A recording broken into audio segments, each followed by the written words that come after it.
She had been rocking the country for 14 years when in 2002 they changed their name to Pacifier.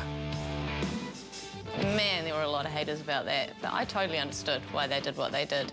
They were trying to break America, and it just wasn't going to happen with a name that, you know, theoretically came from jihad, which is holy war. But the band had trouble selecting a replacement name. Like, we were so close to just abbreviating it to the Had, because that's what we were called in Australia. You know how they abbreviate every name. And it was like, oh yeah, I could live with it. The Had. Just about to go with it, and then a band from Canada came back and said, we're called The Had. And it was just like, who would come up with such a stupid name for a band, you know?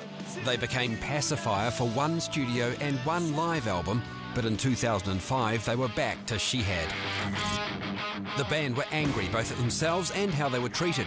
They needed to make Love Is the New Hate on their own terms, warning the record company to let them do their own thing.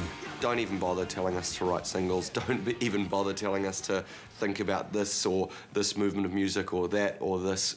We've got to do what we've got to do. Otherwise, you're not getting another record out of this band anyway, and the band won't exist. So leave us alone, you know. In May of 2005, they played their first New Zealand headlining gig back as She Had, and they would see how the audience at Auckland's Aotea Square would react. What about the vibe? I mean, it was just insane. I mean, like the rain coming down after like one song and all the steam coming back up off the crowd, and it was just like, this looks huge.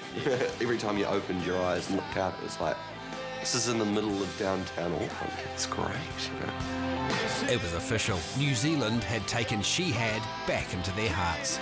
I mean, it was one of the more triumphant moments of the year. Definitely. It felt like we owned New Zealand for 60 minutes, I suppose. Thank you so fucking much!